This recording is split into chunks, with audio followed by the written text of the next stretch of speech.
Now, the country is back in the dark with rolling blackouts. The eThekwini region will now also face stage 4 blackouts, this despite work still underway to rebuild after the floods earlier this year. Now, those outages are sure to delay this even further. We've got reporter Lethiwe Mdluli, who's following up on the horrible implications of load shedding, not only across South Africa, but specifically in KZN because of what has been happening after the aftermath of those floods. So, Lethiwe, what can the eThekwini residents expect in terms of the implications of these blackouts? Earlier on, you were speaking to a business owner and how they've had to adjust the way in which they do business to deal with the implications of load shedding. Well, Rafael, I've also been speaking to residents, just finding out how exactly this is going to affect them, since they haven't had load shedding for the past 4 months. And they are saying that this is a setback for them because majority of them depend on this electricity for basics. The resident that I was speaking to earlier on did share that for now they will have to readjust their lives and see how they can go about on their daily basis with their daily duties, with load shedding being reintroduced. But of course, the eThekwini municipality is saying that majority of the places here in eThekwini that were affected by the floods will still not experience load shedding because they have made a plan and they have put a plan in place. Some of those places that were very affected by the floods that had their infrastructure damaged is where I am right now in Umlazi. I'm just going to ask my colleague Kanyiso Mdluli to show you the infrastructure damage that this place experienced. As you can see from your visuals, this whole road was washed away by the river that is situated next to it. And from where we are, we can also see power stations and also some cables that have been reconnected in a way to assist residents to have electricity. These are some of the infrastructure damages that have been or that have the eThekwini municipality has been working on to make sure that everyone is connected. And because of this, the municipality and also ESCOM decided to exempt the city from load shedding. But now that it has been reintroduced, the head of eThekwini, Maxwell Mthembu, did share that our stage 4 is going to look more like stage 1 load shedding. It's not going to be that extensive. While speaking to him earlier on, this is what Mthembu had to say. So today we're going to have our first load shedding in Durban, just starting at 4 o'clock. Now, I know that the country already started earlier on with stage 2, and we're not participating, like you pointed out. We're not going to participate on stage 2 load shedding or even stage 3. We're going to start on stage 4. People must go and check our schedule that we've published.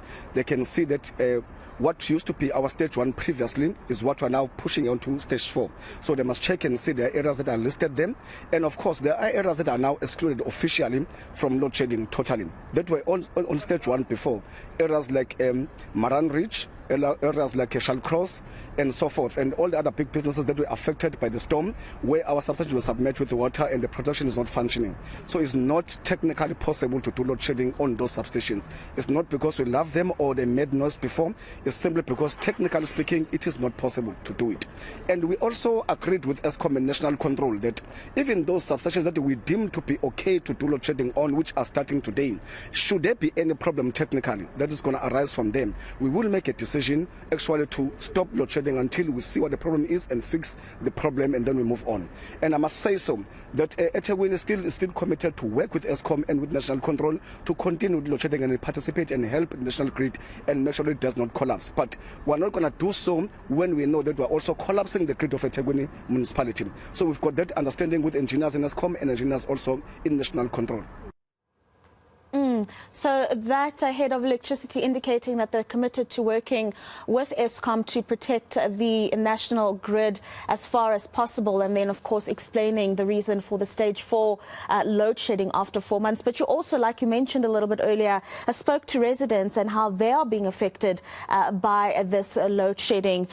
Tell us a little bit more about those engagements, and really just one that you spoke to specifically in this instance, what they had to say.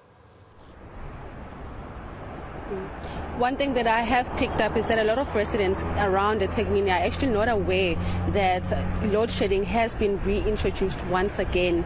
And those that are aware, we're not sure whether they will be affected with stage 2 load shedding or with stage 4 load shedding. But Maxwell, they're kindly explaining that residents will only be affected when it's stage 4 load shedding, which means for majority of this area or the city, they're only going to start experiencing load shedding from 4 p.m. this afternoon. But residents are saying that the reintroduction of load shedding in the city will affect their daily lives. While speaking to this gentleman earlier on, this is what he had to say. At first, I think it's going to affect us at work. There's going to be more late coming, putting our work at risk, less productive. And I think it's also going to affect us at home, because when we come back late from work, from the family, where you can't charge your phone, you're going to be late again in the morning. It's a lot. I think it's going to affect us more now, because since it's not experiencing at that time, I feel like it's going to come back worse than it was supposed to be. Because I heard other provinces were experiencing it at that time. So now while we're going through the floods, and then now we are seeing, and of which it's going to be bad. That is Lethiwe Mdluli joining us in KZN with the situation of the blackouts and the implications on residents and business there.